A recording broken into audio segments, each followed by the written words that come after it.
Hello children.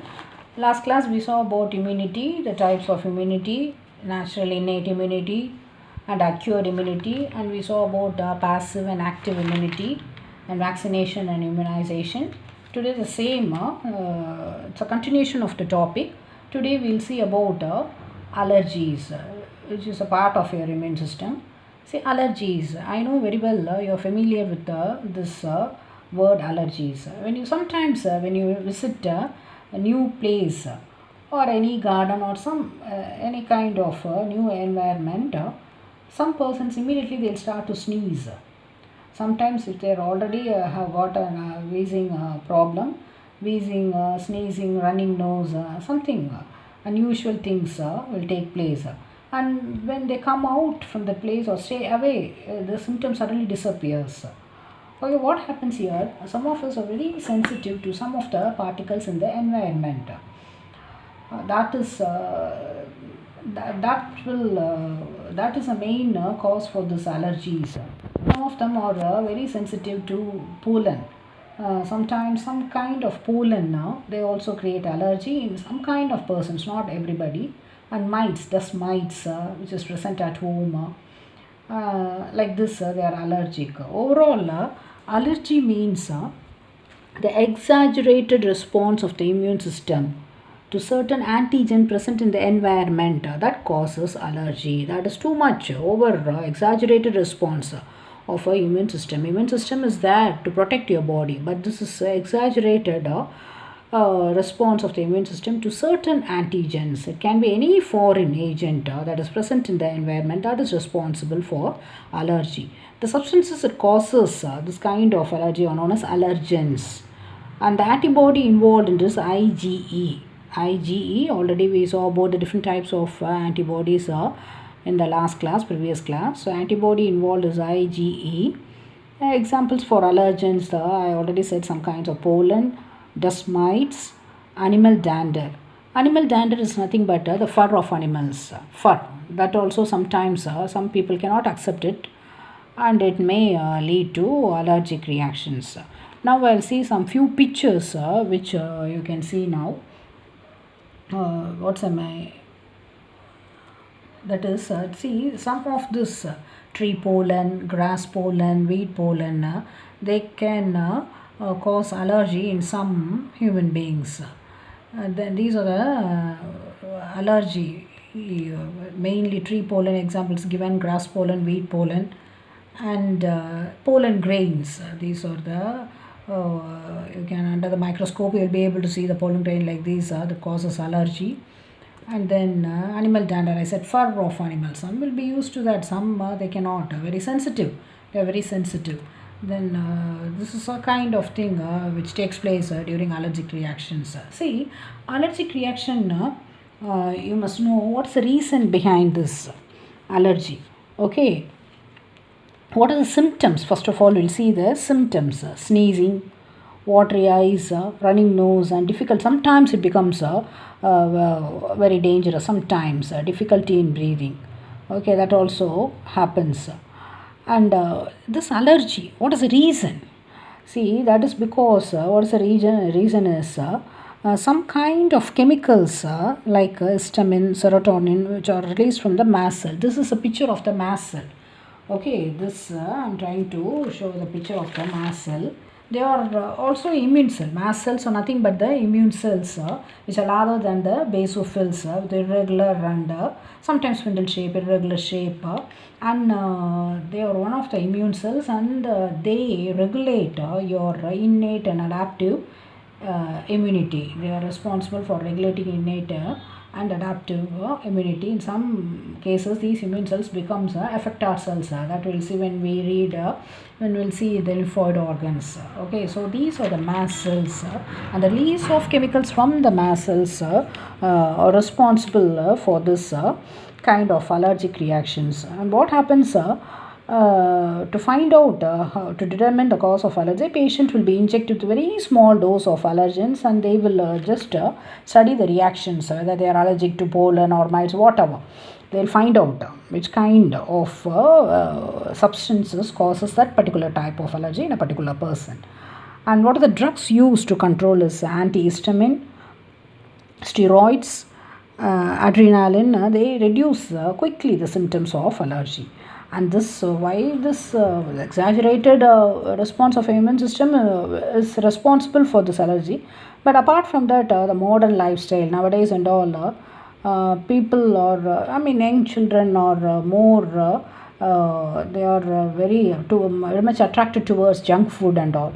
So that lifestyle, modern lifestyle, naturally will lower their immune system, and they become very more sensitive to allergy. So easily they are sensitive to this kind of allergic reaction because of the lowering of their immune system. That is mainly because of the food habits, modern lifestyle. That may be one of the reason. Okay, then we'll see the next one, which is autoimmunity. Autoimmunity. That also I must give the explanation for this autoimmunity.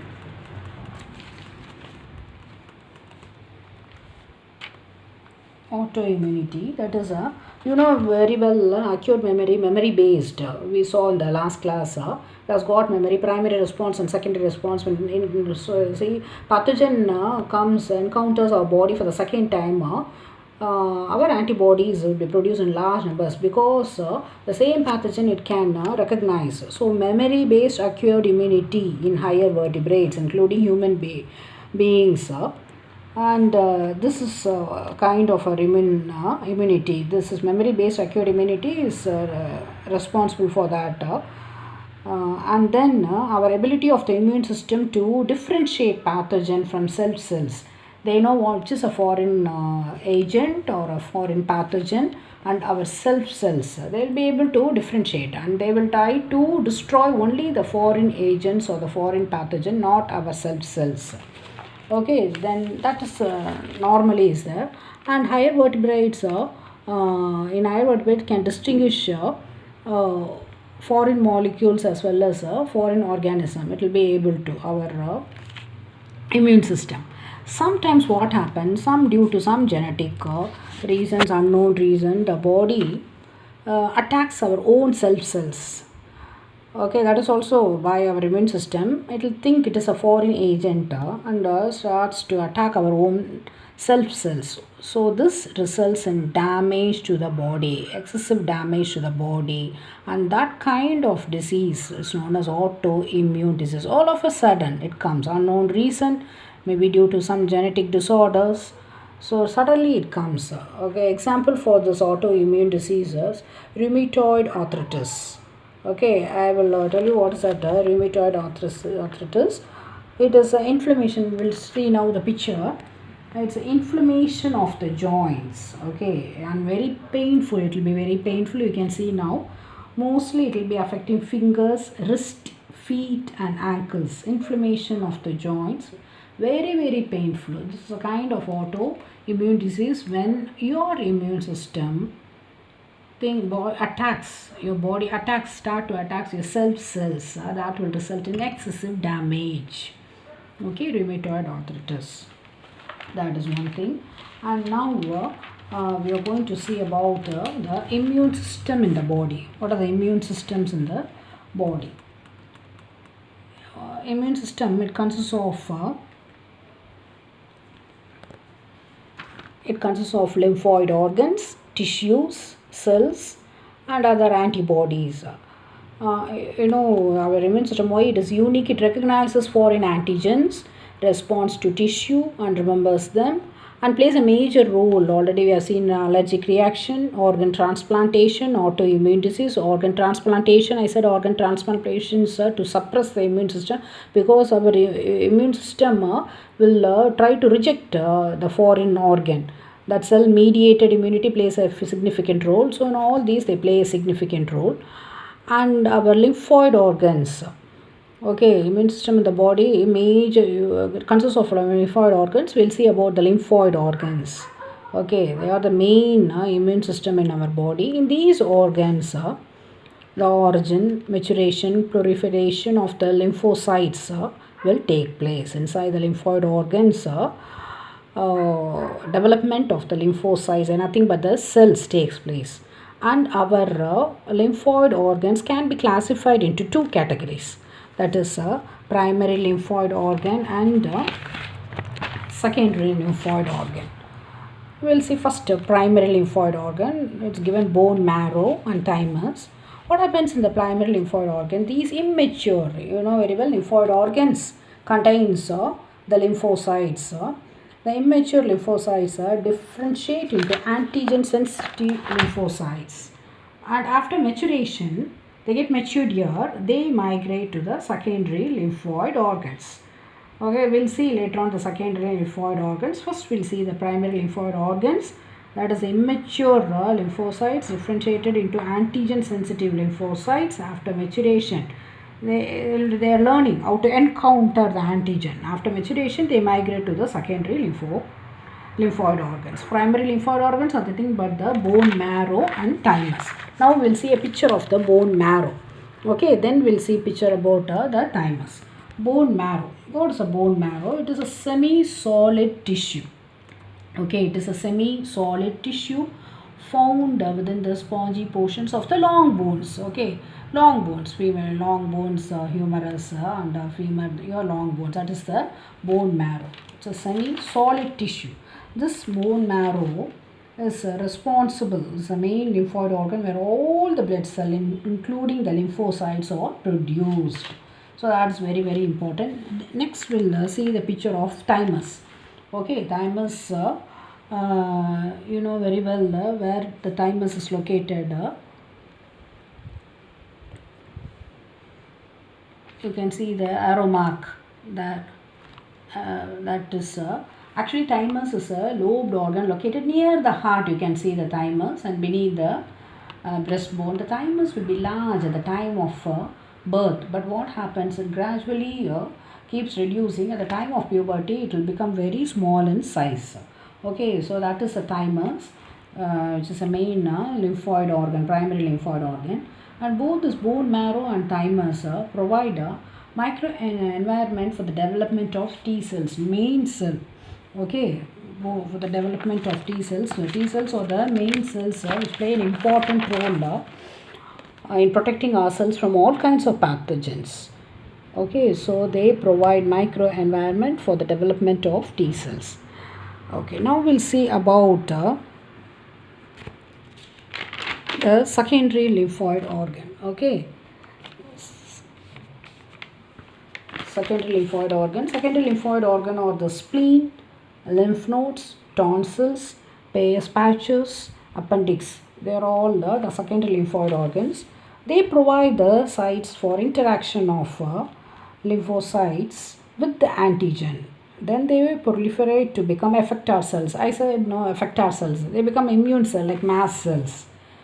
Increase in proliferate means increase the number of cells. Okay, increase in the number of cells. Reproduction, fast reproduction, increasing a large number of cells. So they become the effector cell like mast cells. So the main site, they interact with the antigen. Okay, that's very important, and try to encounter them. And you spleen, all these things we'll see one by one. Okay, so spleen. You know what is a spleen? Spleen is a large bean-shaped organ. Here you can see near the stomach. Okay, that is the spleen. Okay, large bean-shaped organ. It contains lymphocytes and phagocytes. Both are immune cells. You know, lymphocytes, your entire lymphoid organs are present inside lymphocytes. Phagocytes also, the immune cells, which can phagocytose. That already I told, engulfing a pathogen and destroying it. Those cells are known as phagocytes. It has got plenty of all these immune cells, rich in immune cell. Not only that, it acts as a filter of the blood by trapping blood-borne pathogens or microorganisms. Also a large reservoir for erythrocytes, otherwise known as RBC, red blood corpuscles.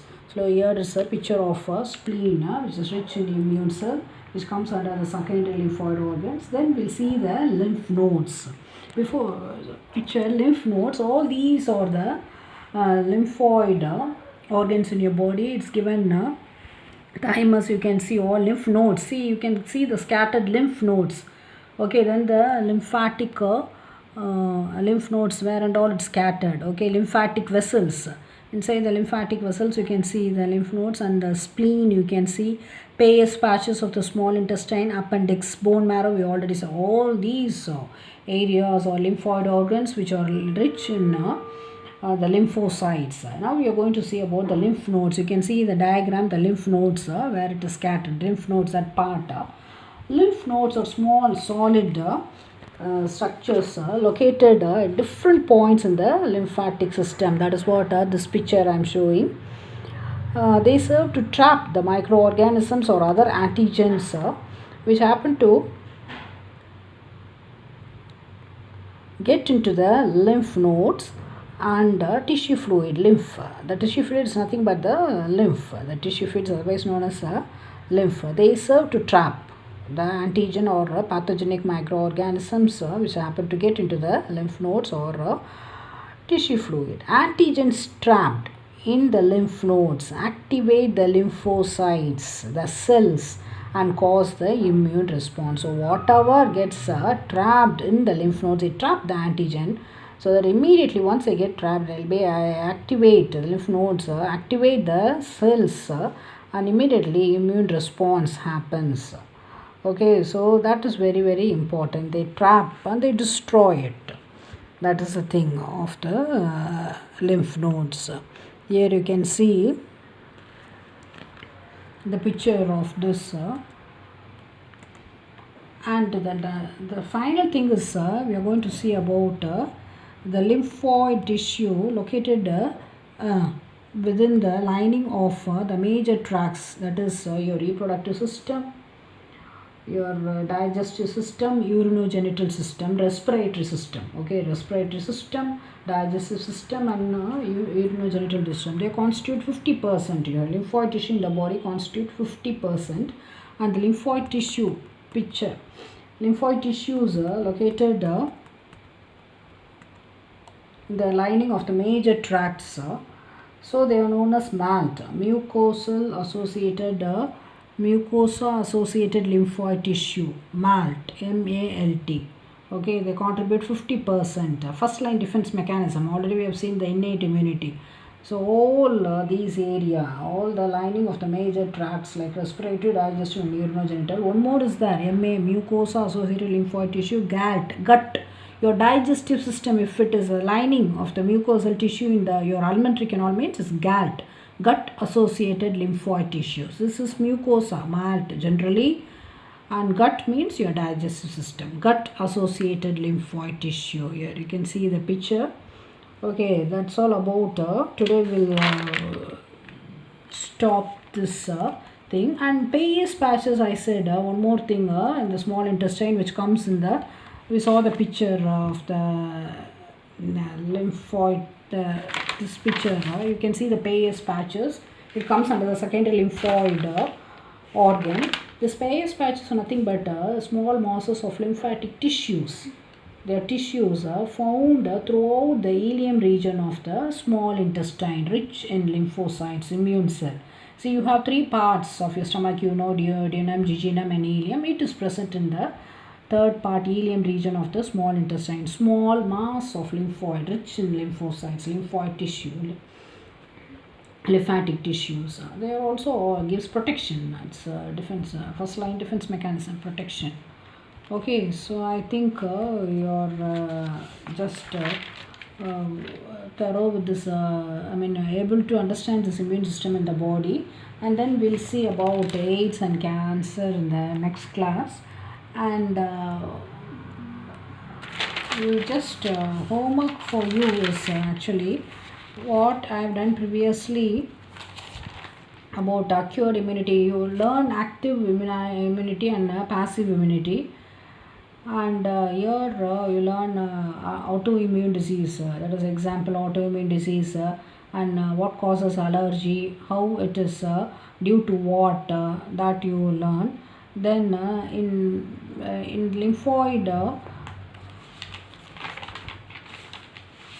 lymphoid organs in your body, you learn the primary lymphoid organ and secondary lymphoid organ, what to bone marrow, thymus, about all these things, how where it's situated, what is the role played by that, everything you learn. Okay, then we'll see about AIDS and cancer. Okay children, thank you, have a good day.